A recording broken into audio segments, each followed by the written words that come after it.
Hi friends, வணக்கம். இன்னைக்கு நான் ஒரு கதை சொல்ல போகிறேன்.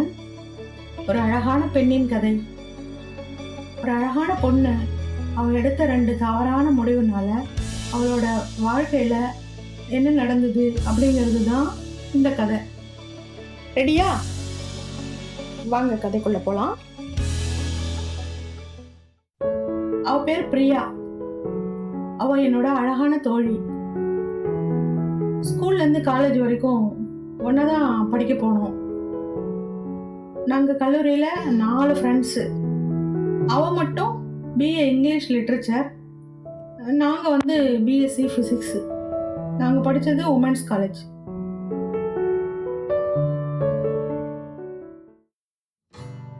எங்கள் 4 பேரில் அவள் தான் ரொம்ப அழகாக இருப்பா. அந்த கால கௌதமி மாதிரி ஒல்லியா, சுருட்ட முடி, ஃபேரா, அழகா இருப்பா.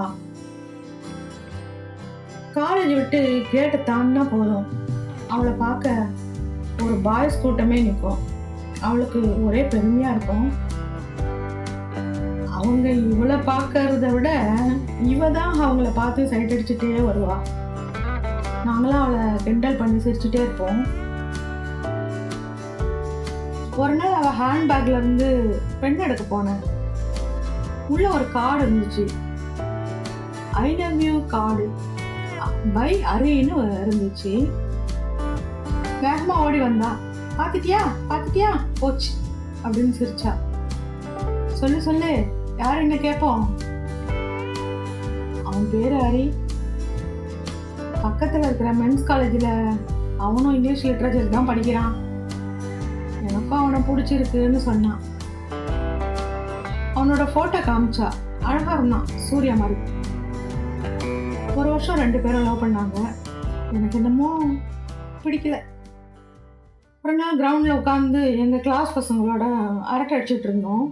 அப்போது என் ஃப்ரெண்டு ரம்யா மாயாவை பார்த்து ஹரி மாயா ஹரி அப்படி சொல்லிட்டு மாயாவை கிண்டல் பண்ணிட்டு இருந்தான். என்னடி, என்ன விஷயம்? மாயா யார் அது? அவகிட்ட போனேன். அவளும் போட்டோ காமிச்சா. எனக்கு ஷாக்கு. அதே ஹரியா? ஏ மாயா, யார் இது? நான் லவ் பண்ற பையன், வெக்கத்தோடு சொன்னான். ஆமா ரம்யா கிண்டல் செய்து கொண்டிருந்தா. நிஜமாவா? இவனைய லவ் பண்ற? அவன் ஓகே சொல்லிட்டான், இவளும் ஓகே சொல்லிட்டா. அதான் அவன் போட்டோ வச்சிருக்கா, தெரியலையா? ரம்யா சொன்னான். ரம்யா, பிரியாவும் இவனை தாண்டி லவ் பண்றா. என்னடி சொல்ற? அவளும் ஷாக் ஆனா. ஐயோ, எப்படி பிரியா கிட்ட சொல்றது? நம்ப மாட்டாளே. மறுநாள் பிரியாவை என் வகுப்புக்கு அழைச்சிட்டு வந்தேன். அப்படியே உட்காந்து எல்லாரும் பேசிகிட்டு இருந்தோம். ஸோ அப்போது மாயாவை கிண்டல் பண்ணுற மாதிரி மாயா வாயாலேயே அவள் வாயாலேயே பிரியாவுக்கு தெரிய வச்சோம் ஹரி யாருன்னு. சிறிது நேரம் அமைதியாக இருந்தா பிரியா. முகம் வாடி போச்சு. நம்பாம திரும்ப மாயா கிட்ட பேசிட்டே இருந்தா. நான் அப்புறம் மெதுவாக எழுந்து போயிட்டேன். சில நாட்கள் அமைதியாகவே இருந்தா பிரியா. அப்புறம் கல்லூரி முடிஞ்சதும் நாங்கள் எல்லாம் பிரிஞ்சிட்டோம். ஒரு நாள் பிரியாவும் ரம்யாவும் வீட்டுக்கு வந்தாங்க. கையில் பார்த்தா இன்விடேஷன். ரம்யாவுக்கும் கல்யாணம், பிரியாவுக்கும் கல்யாணம். ரொம்ப நாள் கழிச்சு மீட் பண்ணோம். ரொம்ப சந்தோஷமா இருந்தது. உனக்கு எப்போ கல்யாணம்? என்னை பார்த்து கேட்டாங்க. எம்எஸ்சி முடிச்சதுக்கு அப்புறம் பார்த்துக்கலாம். சரி, இன்விடேஷன் கொடுங்க. வாங்கி பார்த்தேன். ரம்யா பிரியா 2 பேருமே மிடில் கிளாஸ் தான். ரம்யாவுக்கு மிடில் கிளாஸ் மாப்பிள்ளை தான். பிரியா இன்விடேஷனில் மாப்பிள்ளை Kannan, MA, MEd, MPhil, PhD, school correspondent, பிரின்சிபல்னு அப்படியே நீளமாக என்னமோ போட்டுட்டு இருந்தது. என்னடி, நீயும் டீச்சராக சேரலாம்னு ஸ்கூல் கரஸ்பாண்டன்ட்டையே பிடிச்சிட்டியா? கிண்டலாக கேட்டேன். ஆமாம், அவங்களுக்கு 2 ஸ்கூல் இருக்குது அப்படின்னு கண்ணை பெருசா சந்திரமுகி ஜோதிகா மாதிரி சொன்னா பிரியா. சரி, ஹாப்பியா இருங்க அப்படின்னு சொன்னேன். பிரியா கல்யாணத்துக்கு போனேன். ரம்யாவும் அவள் கணவரும் வந்திருந்தாங்க. மாப்பிள்ளைய பார்த்ததும் எனக்கு ரொம்ப ஷாக்கு. இவரா மாப்பிள்ளை? கருப்பா, குண்டா, குள்ளமா, பள்ளி எடுப்பா, தலைக்கு டை போட்ட மாதிரியும் இருந்துச்சு. இவ அழகுன்ன, இந்த ஆளு வயசும் கூட இருக்கும் போல. ரம்யா என்று அவ கையை இழுத்த. அவள் என்னை சைலண்டாரு, எதுவும் பேசிடாத, கையை அழுத்தி என் காதில் மெல்ல சொன்னாள்.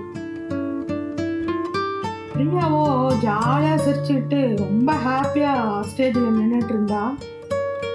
சாப்பிட்டு வெளியே வந்தோம். என்னடி இது? ரம்யாவை பார்த்தேன். இவ்வளோ ஓகே சொல்லதான் கல்யாணம்.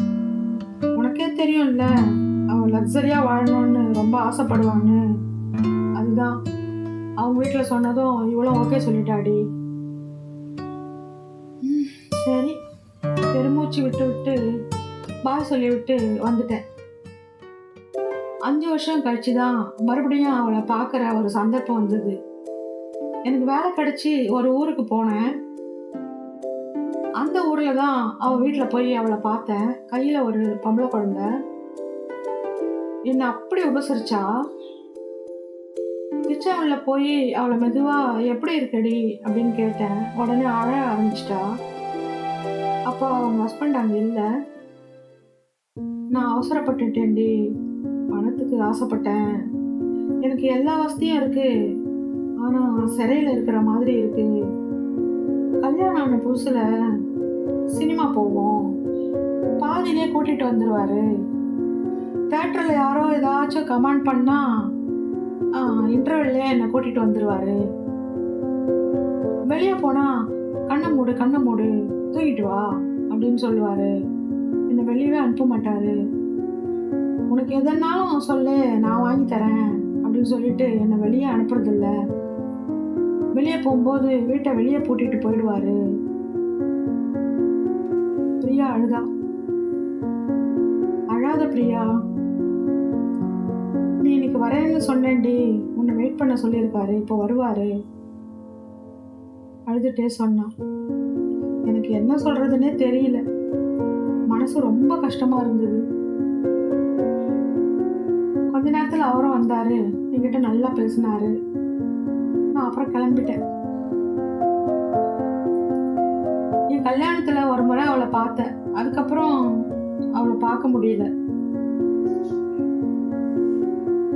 நானும் வேலை மாத்தலாகி ரொம்ப வருஷமா அவளை பார்க்க முடியல. 10 வருஷம் இருக்கும், டச்சே இல்லை. ஒரு நாள் ரம்யா கிட்ட இருந்து ஃபோன். உங்க ஆஃபீஸ் பக்கத்துல இருக்கிற ஒரு ஹாஸ்பிட்டல்ல தான் பிரியா அட்மிட் ஆயிருக்கா, போய் பாருடின்னு சொன்னான். எப்படி இருக்கான்னு எனக்கு உடனே ஃபோன் பண்ணு அப்படின்னு சொல்லிட்டு ரம்யா சொன்னான். நானும் லஞ்ச் டைம்ல அந்த ஹாஸ்பிட்டல் போனேன். அவங்க ஹஸ்பண்டு ஃப்ளாஸ்கில் காஃபி வாங்க வெளியே போயிட்டு இருந்தாரு. வாங்க பிரியாவை போய் பாருங்க, நான் இப்போ வரேன் சொல்லிட்டு போனார். நர்ஸு சொன்ன அந்த ரூம்ல உள்ள போனேன். பெட்ல ஒருத்தவங்க படுத்துட்டு இருந்தாங்க. நீங்க பிரியான்னு சொல்றதுக்குள்ள வாடி, என்ன தெரியலையா? பிரியாவா இது? முண்டா, முடியெல்லாம் கொட்டி போய் முகமே மாறி போய் அப்படியே கண்ணில் தண்ணி கலந்துச்சு. அழக்கூடாதுன்னு கட்டுப்படுத்திக்கிட்டேன், ஆனாலும் முடியல. அவளும் அழுதா, நிறைய அழுதா. கிட்னி ஃபெயிலியர், எனக்கு மாற்று கிட்னி வச்சாங்க, இப்போ இன்ஃபெக்ஷன் சொல்றாங்க. அழுதா. வேற என்னமோ சொல்ல வந்தா, அதுக்குள்ள அவங்க ஹஸ்பண்ட் வந்துட்டாங்க. என்ன சொல்றாங்க? அழுதாங்களா? எங்கள் ஸ்கூல்லே டீச்சராக வேலை பார்த்தாங்க, இப்போ உடம்பு முடியல, குழந்தைய அவங்க அண்ணன் தான் வளர்க்குறாரு அப்படின்னு என்னென்னமோ சொன்னார். சரி, நான் ஆஃபீஸ்லேருந்து வந்திருக்கேன், நாளைக்கு வரேன் அப்படின்னு சொல்லிட்டு அவளுக்கு பாய் சொன்னேன். அவன் என் கையை கெட்டியாக பிடிச்சிக்கிட்டு கண்ணில் என்னமோ சொன்னான். சரி பிரியா, லேட் ஆகுது, தைரியமா இரு, சரியாயிடும். நாளைக்கு வரேன் சொல்லிட்டு கிளம்பிட்டேன். மறுநாள் ரம்யாவிடம் இருந்து ஃபோன். ஏ பிரியா போயிட்டாடி, சீக்கிரம் வரியா? அழுதா. அவளுக்கு எல்லாத்துலேயும் அவசரம்டி சொல்லி எனக்கு அழுக வந்துச்சு. மனசு ரொம்ப கனமாயிடுச்சு. ஆனா நான் போல. அவ கடைசியா பார்த்த பார்வையே போதும், ரொம்ப வலிக்குது, தூங்க முடியல. நேரா போய் என்னால அவளை பார்க்க முடியாது. என்னை பொறுத்த வரைக்கும் அவ ஹாஸ்பிட்டலே உயிரோடு இருக்கிறான்னு நினைச்சுக்கிறேன். இன்னும் நானே பேசிக்கிட்டேன்.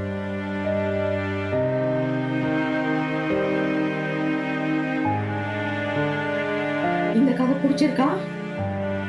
இது கதை தான். ஆனால் வாசிக்கும் போது எனக்குள்ள என் ஃப்ரெண்டு பிரிஞ்சது மாதிரி தோணுச்சு. பாய்ங்க.